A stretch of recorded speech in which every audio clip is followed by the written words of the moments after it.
This is the Elite Controller Series 2 made by Microsoft, specifically for the Xbox One.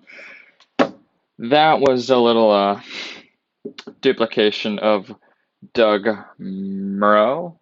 Doug Moreau car reviews. That's what he does before he reviews any car, such as the McLaren P1. This is a McLaren P1, and today I'm going to be showing you all the quirks and features of the supercar. That's how he would do it, just as a little reference there.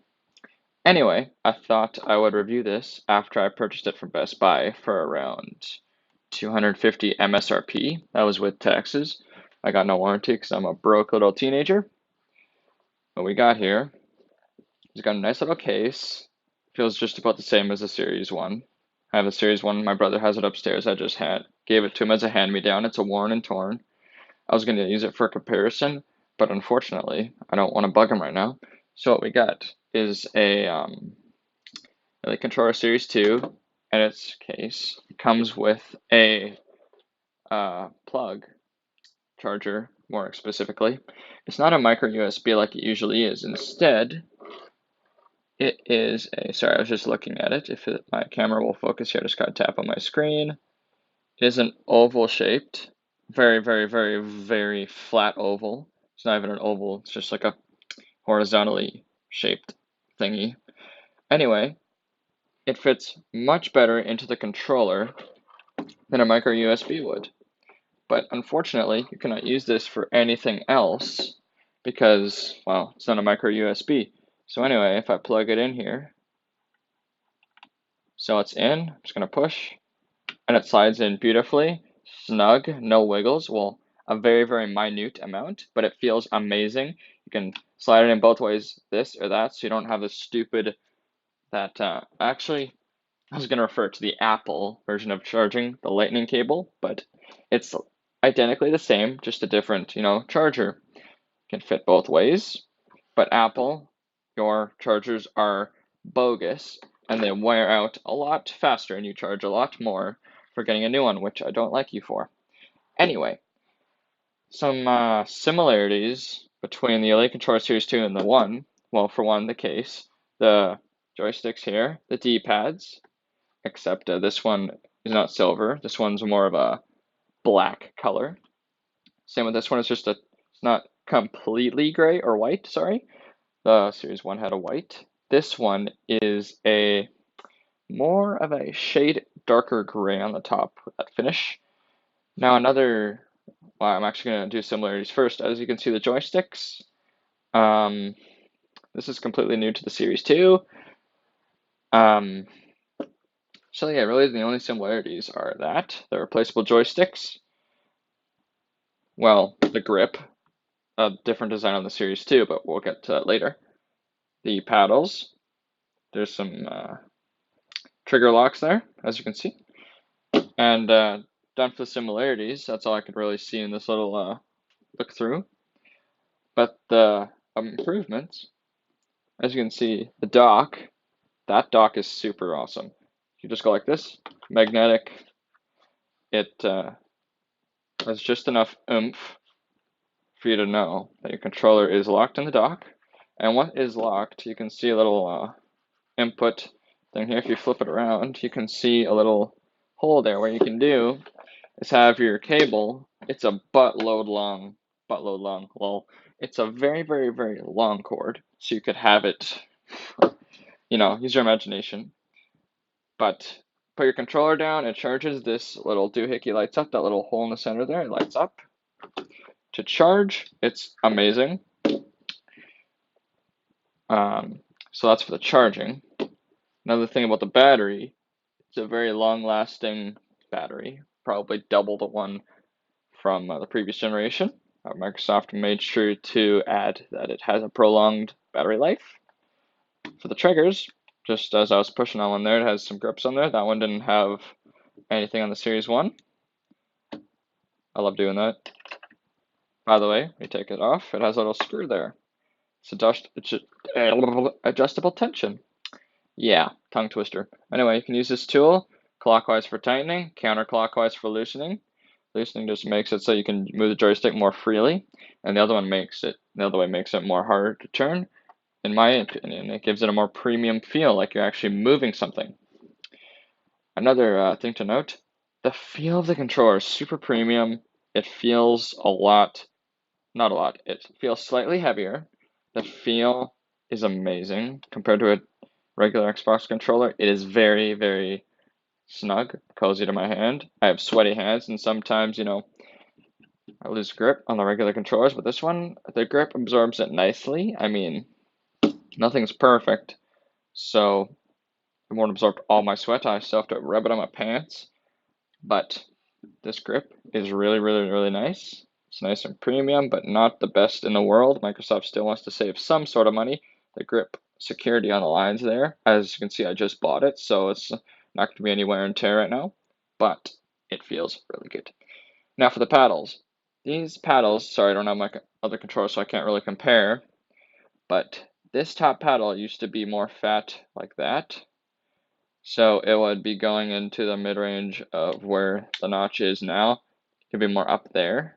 Since they added that new hair trigger, they made these paddles more smaller. But that isn't really the reason why. I don't think, at least. They made the paddle smaller so it fits your hand better, and you don't have to, like, when you're holding it, your finger's already there, so you just press down. You don't have to go like this to press the tip down or something like that. It made the feel a lot better. It's hard to explain, but yes. And then another thing, if I turn the controller on here, a difference is you'd have to push this all the way in order to activate the controller in the Series 1. This time, you only have to click it like it's a little tap, like a tiny little indent in, maybe like a quarter of a millimeter, but you can feel the click. It's very nice, very premium, and it's satisfying it's very rewarding. Satisfying is not really the word you use in reviews. So, what's the word? Not satisfying. I just said it. It feels great. Yeah, lost my train of thought. Anyway, this little button here, as you can see, I just turned these lights off. I'll explain what that is. You press it once, and this light comes on. There's 3 of them, so you're in one of 3 little slots of control schemes to be more precise. The first one, you can do a bunch of control schemes in the Xbox app, Xbox accessories. What it does is it activates each one of these paddles to a certain button of Y, X, A, or B, so you can be more elite with your gaming. If you go to preset 2, it's a different preset. So you can have one for, let's say, Call of Duty, Destiny 2, and FIFA, whatever the newest one is. And then if you want to turn it off, boom, paddles are off. Put down your controller on the couch or a pillow like I do, and then go on your way. You don't have to worry about anything of these paddles being pressed, because if you're on a couch or on your knee, it'll press down the paddles. Of course, it may increase a little bit of wear and tear, but honestly, the build quality is a lot better than the previous generation, so that is very nice, very nice. The build quality is noticeable on that thought. Just the feeling of the side of the joystick, it's one of my favorite things to do when I'm not doing anything. Plus the shininess of that joystick. It just feels really, really nice. The joysticks feel super, super, super premium when I flick them like that because I have the tension all the way up. It feels really good to me. Overall, would I pay $250 for this thing? Honestly, me personally, it is up there in price, which may be the determining factor of people purchasing or not purchasing. Mostly not purchasing, but for the people who really take gaming seriously, well, not too, super seriously, but they enjoy having that nice controller, that personal, yeah, this is my controller. You use the regular one. When people are over, you bring your own controller over to sync with another friend's Xbox. You have your own case, you have your own everything, but that's not the point. The point is the grips, the extra accessibility with the extra buttons here on the bottom, and the feel, the heaviness. It's not there to really show like, hey, I'm an elite badass. Well, it can be if you're that kind of a person, but this is more of a personal elite controller. Now I'm going to give it a rating out of 10, including 3 things: build quality, feel, convenience, and yeah. I was going to add a 4th thing off the top of my head, but it didn't really come to me. First off, I'm going to get them messed up in order. So build quality. Build quality is a solid, I mean, it feels really, really nice. But like when I go like this, slight wiggle, slight wiggle. So I'm gonna give it a 8.7 out of 10 because obviously there's always room for improvement on the next generation to come with new technologies. But this feels like a very, very, very premium controller compared to any other one I've ever had. Convenience. Very, very, very convenient with all the technologies and all of the different options you can do, especially with the control configurations. I love that.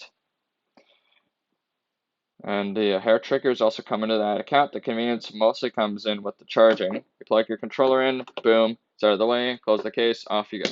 Or if you want to hide it from your brother or sister or dog that loves to choose the wires. Chew the wires, not choose. Anyway. And also another convenient feature is when you want to turn your pedals off, you're just like, oh shoot, I gotta get up and go get something. Boom, boom, boom, off. Lay it down, you're good. Also, connecting it to your Xbox is very, very, very fast. That is one of the things I really like, and it's very convenient. It's obviously one of the more obvious things that you want out of your controller. I'm gonna add one more thing, style. This thing kills it. I don't have the case directly on me, but to me personally, this thing is very, very, very stylish. When you unbox it, it's like unboxing a new iPhone 11 or something. It feels just amazing. It gives me that little rush of, yeah, this is something new. And yeah, it just feels really cool. Overall, I think I missed a point or two, but I didn't really write this script down. So sorry for the wobbling. My leg was shaking. It was affecting my elbow. Anyway, this controller, overall, I'd give it a solid 9 out of 10. Nothing's perfect, and I haven't felt anything perfect yet. But this thing, it met my expectations and exceeded them. But to get a 10, it needs to be a masterpiece, very, very, very few flaws. This thing is a very, very nice controller, and would I recommend it to buying to someone else? If you don't really care about Xbox, you just go want to play chill with someone, just let me turn it off. I think I'm messing around with stuff. If you just casual gamer, I just want a new controller. I don't really care what it is, just that it works, blah blah blah. I wouldn't recommend buying or spending $250 on this.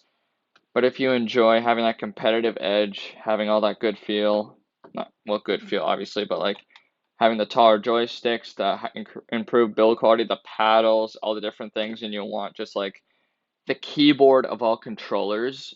In my perspective, I would recommend this. It is a steep price point. I'm thinking of ICBC British Columbia right now. Screw them. That's just my personal opinion.